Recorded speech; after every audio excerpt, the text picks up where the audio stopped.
Chicho olifatu weerabidde. What is it that you cannot forget in your life? Ekyanyiya omusiraamu kugamba nti ekiyigo kino nkifukamu n'ekiyigo kino nkifukamu. Owulira kubanga abaddiini y'abasiraamu tetugamba ebiyigo bina ng'atatwanjula. Lindako! Allahu Akbar. Mbadde mmanyi nze no mbadde mu box. Mbadde manyi nti otegeeza ebiyigo bino bye bazimba. Ebiyigo ffe mu Afrika. Ebiyigo bina abasiraamu baagala ebiyigo bina. Kati gwe ng'oli kiyigo kimu mu Afrika. N'oli naye kiyigo mu Afrika. Oli Afrika. Era ani oyo eyakikutuusaako? Who is that one that made you go through that? Senga wange yafukanga susu n'amumpa n'emmunywa. Tosobwa pulogulaamu yo kiki olifa teweerabidde wano ku ABS Television okuva ku Monday paka ku Lwokusatu ssaawa 4 ez'ekiro.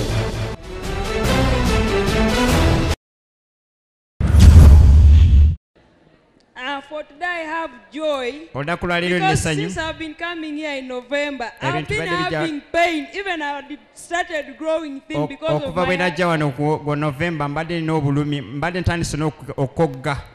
My husband promised me, and even we wrote a letter to my parents that the introduction is on Feb. Omusajja wange yansuubiza n'awandiika ne leeta baluwa n'agitwala mu bazadde nti okwanjira kwa Gwakubiri. When he got a contract in Masaka, he went, and me, I work in Weogerere. Bwe yafuna contract e Masaka n'agenda nze nkola ne company emu e Weogerere.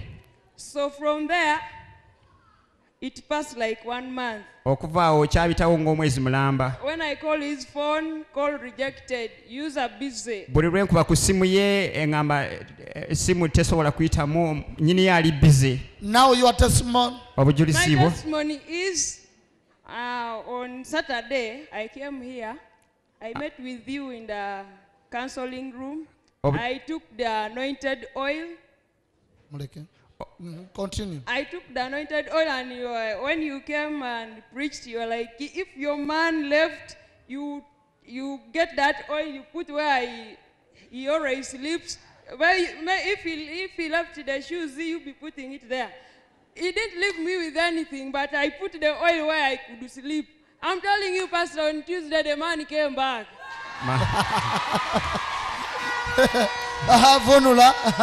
So najja wano ku Lwomukaaga mu counseling pastor nansabira era bwe pastor we yajja wano katuuti n'atandika okubuulira enjiri nti oba olina omusajja nga yakuddukako funa gira amafuta gano gateeke ku kintu kyonna kyeyakulekera oba gateeke we yali yeebaka. Omukyalo ono yajjira amafuta n'agateeka we yali yeebaka kuba bawe teyamulekera yadde ekingatto yadde saati. Kati juzi ku Lwokubiri omusajja we yakomyewo bannange. Otyo. But Pastor, what is still paining me, when I asked him that, where are we going to have Christmas from? He's telling me, now the other man is pregnant, where do you expect me to take you? Me, I want to go with him in Soroti. I take what belongs to me. By the time he told me that I love you, that one was not there. I take what belongs to me, Pastor. Yamubuuza nti Christmas eno ye tunagikwatira wa n'amubuzaabuza so yo nagamba tugikwatire e Soroti. Checho.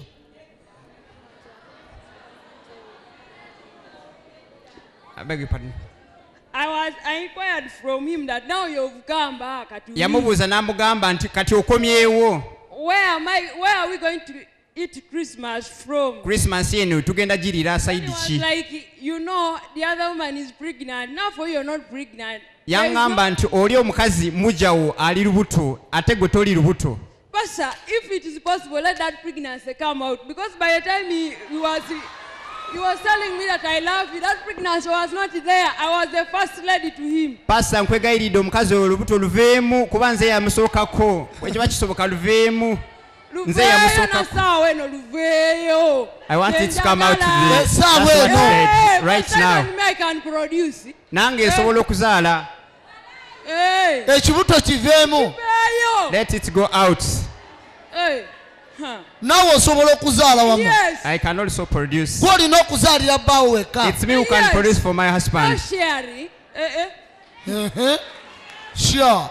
I'm not there. kiveemu kiveemu.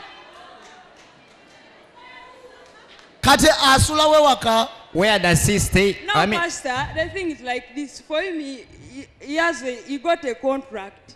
Ekintu kiriwe kiti bawange yafuna contract. Where? He's working in Masaka. Akola Masaka. Which company?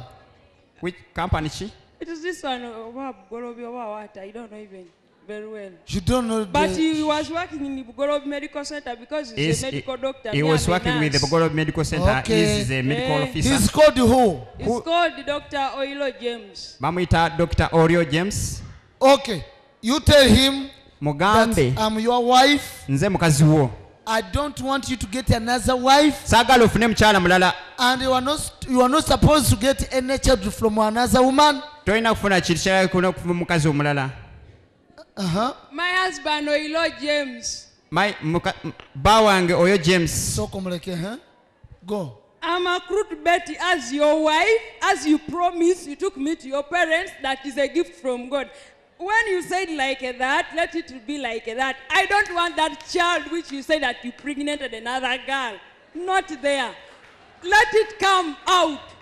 Even if you're going back tomorrow, but let that girl pack her things and go and you call me. Hey. Hey. Continue. Pastor. Yes? This boy told me, since he and us, I'm a doctor, we are going to open a big pharmacy in Soroti. Again telling me that, Pastor, let the pharmacy be there when I'm the one, when I'm the manager. Hey. Hey. You're going to be a manager? Yes. No other woman, Pastor. You don't want another woman? I don't want. Even a pregnant? If I want 10 children, me I can produce for him. But he's telling me this way, okay. This way, this way. Promise him how many children do you going to produce? Pastor? How many children do you going to I want only 4. Yeah? I want only 4.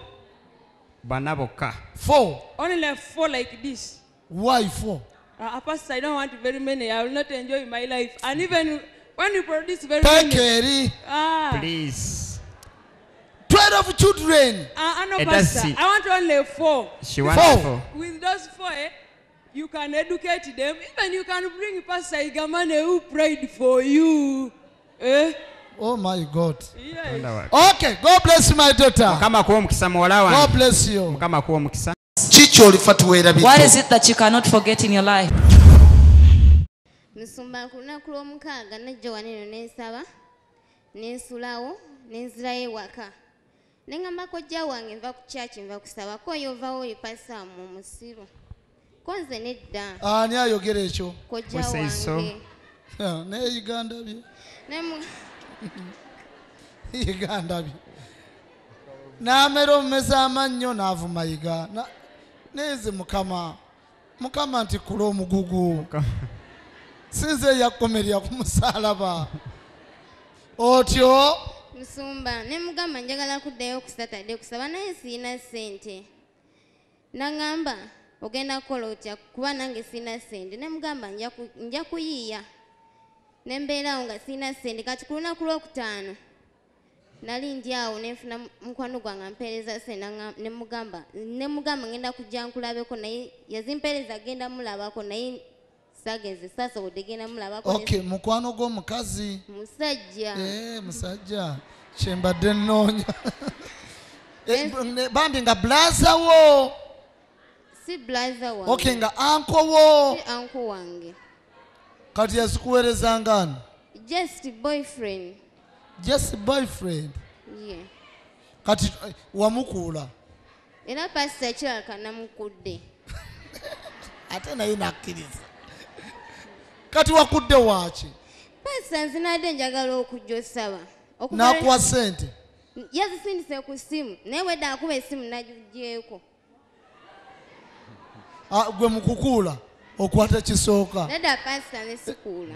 Kati oyo wakoze eki? kuba pasita mba sizimugye mu nsawo ye. Awo oba tokudde? Pasita mba simukudde ate kati kankubuuza ogenda y'omulabe? nedda pasita. Wamukudde? nedda pasita saamukudde nzinadde njagala kujja ku church nga siina ssente ne mukubira essimu. Kati ogenda kumpaako ekimu eky'ekkumi? Pastor, ne transport simanyi wanammala. Kuba nva Luweero. Kakati wajja otya okumumanya? Pastor, nali najje nkola eyo ku bbaala, nga nkola mu bbaala. Ne mumanya mukwano gwange neighbor yali neighbor natandika oku Pastor obimanyi? Mbimanyi mwana.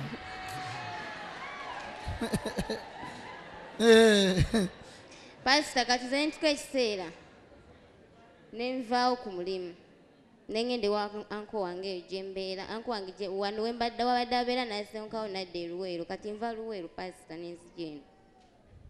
Ova Luweero? Luweero.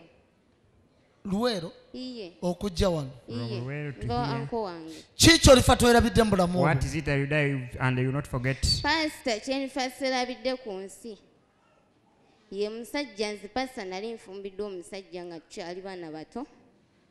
Ye musajja yajja nansigula ewa bba wange. Nandesaawo amaka gange ne bankwata naye ne twawukana paka kati. Kyokka nanzaalamu omwana yagaana n'omuweerera.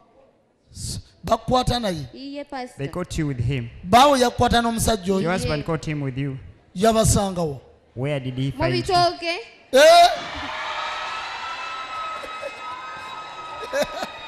Abange! Hello. Ndi mu ntebe ntudde. Oba ntudde wansi. Owaayi. Mu bitooke by'omusajja oba bya neighbor? Mu bitooke by'omusajja. Mu bitooke by'omusajja? Iye Pastor. Allahu Akbar. Otyo? Pastor era naswala. Waswala? Naswala ku kyalo kubanga twali kubanga kuli baganda bange ne mbaswaza kale. Teyakutema? Pastor tiyantema naye nga yankuba. Yakuba? Iye. Kale ate oli omusajja yadduka buddusi? Yadduka nanfisa olubuto n'agaana omwana omuweerera. Kogo olubuto alufunira mu bitooke? Iye. Kati omwana wamutuuma ani? What's the name of the Ye child? Marvin. Marvin. Ani? It's what? Marvin. Martin eddala ani? Marvin. Marvin. Marvin.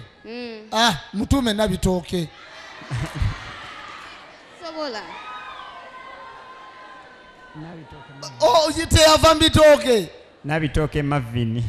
Kitegeeza olifa tokyerabidde ekyo? Pastor ndifa sikyerabidde. Kyokka omusajja oyo alina ssente naye tasobola labirira mwana.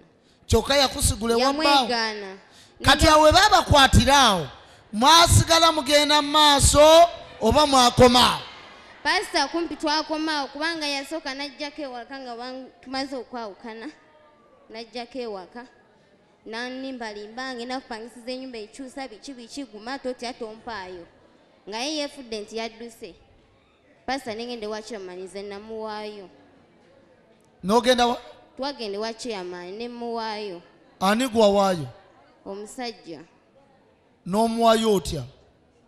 Nanti yali yeegumyagumya nga yeegaana ne mugamba nti kituufu yoyo. Mwakikoze? Twakikoze. N'obiroope wa chairman oli musibe? Pastor kuba nange nali already nali nswadde ku kyalo. Kati n'osalawo n'obiroopa? Iye Pastor. Waloopayo nti yakwata bukwasi? Nedda Pastor. Mwakkiriziganya? Iye Pastor. Ne mugenda mwayalawo akakeeka leesu banne eyo tetutuukayo. Mukama atusonyiwe. Kaakati twebaza Mukama kubanga osuze wano olw'omukaaga luno. What you thank God is that you stayed here for the obanga night. osuze wano. And as you stayed here, Mukama agenda kukusumulula. God shall set you free. Ofune omusajja omutuufu. And you get the true man. Ofune omulimo. You get the job. Otereere. And you be free. Kubanga Mukama ndaga oliko n'ekizibu ky'okwalanibwa. Because God has shown me that you have a spirit of oliko n'omwoyo ogukutuma n'ogamba bankola obwamalaaya you have that spirit omutima gwo of tegukyagala. but you don't like it. Naye genda Mukama akusumulule. You go. Lord has set you free. God bless you, my daughter. God bless you. What is it that you cannot forget in your life? Nina abaana bange basatu benjogerako ku ssaawa eno. Nyina abawala babiri omulenzi omu omulenzi ye first born taata waabwe tabaweerera yafuna emisege yafuna embwa yafuna embizi ezitabaagaliza kusoma. Kiki olifa tuweerabidde? What is it that you cannot forget in your life? Muba muli mumeka obolikamu nga wageza ne kitange n'emifaliso gwe nagira ku mata ne musaba ne mukutwala mugende bamufa mufe. Tosobwa pulogulaamu yo kiki olifa teweerabidde wano ku ABS television okuva ku Monday paka ku Lwokusatu ssaawa 4 ez'ekiro.